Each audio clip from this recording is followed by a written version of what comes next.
वेल friends, writing skill मधलं पुढचं segment आपण या ठिकाणी आज डिस्कस करणार आहोत. That is called as summary writing or precis writing. का गरज पडते या समरी रायटिंग किंवा प्रिसिस रायटिंगची किंवा सारांश लेखन त्याला आपण मराठी. खूप सगळे प्रबंध वाचणं पॉसिबल नसतं, परंतु काही असे रीडर्स असतात, काही असे रायटर्स असतात की त्यांनी तो रीड करत असताना त्याला नोट आउट केलेलं असतं आणि मग त्याने त्याच्या समरी रूपानं त्याला लिहिलेलं असतं. आणि म्हणून समरी रायटिंग ही प्रचलित आहे. त्याच्यामध्ये काय आहे एक्झॅक्टली, व्हाय समरी रायटिंग का लिहिली जाते, तर त्याच्यामध्ये to understand or to make reader to know about original matter or given information. बघू शकता ओरिजिनल मॅटर काय किंवा गिव्हन इन्फॉर्मेशन काय ती कळावी म्हणून समरी लिहिलेली. Understand well about the content, जो घटक दिलेला आहे तो कशासाठी दिला एक्झॅक्टली. आणि they are reading for the first time. हे जे वाचक असतात हे पहिल्यांदा त्याला वाचत असतात. त्याच्यानंतर बघा मराठीमध्ये सांगितलेले सारांश लेखन कसं सोपं आणि स्पष्ट असावं.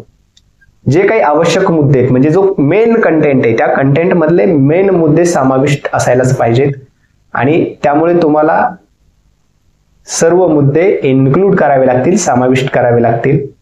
त्याच्यानंतर असं पण आहे की तुम्ही दिलेल्या मुद्द्यांच्या पलीकडे पण नाही जायचं. अनावश्यक माहिती किंवा सांख्यिकीय डेटा त्या ठिकाणी एक्सपेक्टेड नसतो समरीमध्ये. त्यानंतर लिखित जो काही सारांश लिहिलाय तो 1/3 असावा मेन कंटेंटच्या, मेन बॉडीच्या. How to write summary or precis. सारांश लेखन कसं असतं, पहिल्यांदा त्याचं title, author must be mention, जे कोणी लेखक आहेत ते मेन्शन करावेत. ऍटलिस्ट 2 पॅरेग्राफ्स, मिनिमम 2 पॅरेग्राफ मध्ये तुमचा कॉन्टेंट आला पाहिजे. सेंटेन्सेस कॅन बी 2/3, जी दिलेली वाक्य त्याच्या 2/3 वाक्य असली पाहिजे, 2/3 असली पाहिजे. आणि कधीही कॉपी पेस्ट केलेला मॅटर नसावा, नाहीतर उगं पूर्ण तिकडचं इकडे घ्यायचे असं नाहीये. Use own sentences to express yourself. आता इथं काय म्हटलंय असं की तुमची ओन सेंटेन्सेस असावीत, म्हणजे तो पॅरेग्राफ किंवा तो कॉन्टेंट रीड केल्यानंतर तुम्हाला त्याच्याबद्दल काय वाटलं आणि तुमच्या थॉट प्रोसेसनुसार तुम्ही लँग्वेज मध्ये, इंग्लिशमध्ये ऍज अ स्टुडंट त्या स्पेसिफिक कॉन्टेंटला कशा पद्धतीने रिप्रेझेंट करू शकता, ज्याच्यामध्ये दिलेले सगळे पॉइंट्स कव्हर कर. हे फक्त चेक करण्यासाठी आणि तुमची क्रिएटिव्हिटी डेव्हलप करण्यासाठी त्या पॉइंट ऑफ व्ह्यूने तो कॉन्टेंट त्या ठिकाणी दिलेला आहे.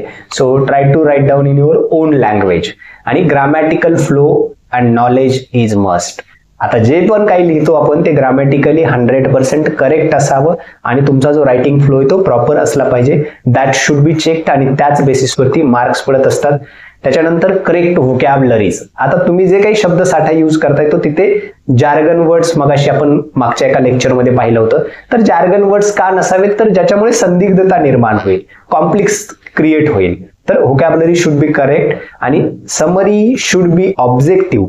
म्हणजे जी काही समरी तुम्ही लिहिता ही ऑब्जेक्टिव्ह समरी असली पाहिजे, सब्जेक्टिव्ह नाही. म्हणजे पर्सन किंवा पर्सनल बायसनेस त्या ठिकाणी किंवा पर्सनल ओपिनियन, व्यक्तिगत ओपिनियन त्या ठिकाणी नसावेत. Never use any information from other external sources. म्हणजे दुसऱ्या एक्सटर्नल सोर्सेसची इन्फॉर्मेशन त्या पॅरेग्राफला सूट होत नसेल, म्हणजे त्याच्यातली नसेल तर यू डोंट यूज, तुम्ही ती यूज करायची नाही. 2 वेळा तरी कमीत कमी त्या सगळ्या ओळी तुम्ही वाचल्या पाहिजेत, म्हणजे तुम्हाला इझी जाणार आहे समरी रायटिंग. त्याच्यानंतर पुढे आहे तुमचं take note of all the information. आता सगळ्या इन्फॉर्मेशन जी काय आहे ती नोट करायची आणि त्याला एका रफ पेपरवरती जॉल्ट आउट करायचं आणि मग तुम्ही ती समरी लिहायला घ्यायची. की पेपर तुम्ही वाचत असताना अंडरलाईन करायचं आणि तेच पॉईंट तुम्ही मेन्शन करायचे, त्याला तुम्ही तुमच्या लँग्वेजमध्ये एक्सप्रेस करायचं. लेट्स से फॉर एक्झाम्पल एक पॅरेग्राफ आहे, पण तो पूर्ण पॅरेग्राफ तुम्हाला एका असं म्हणता येईल की एका इन्फॉर्मेशन दिलेली इव्हेंटची, आणि तो इव्हेंट तुम्हाला असं म्हणता येईल की let's say sport event or celebration of anything, any events or any birth anniversary, any death anniversary of like let's say legendary person. तर ती तुम्हाला त्या ठिकाणी तिथे एका शब्दामध्ये, एका वाक्यामध्ये मेन्शन करता येणार आहे. सो या पद्धतीने त्या इन्फॉर्मेशनला जॉल्ट करायचं आणि रिप्रेझेंट करायचं. That's all about summary writing. Thank you friends.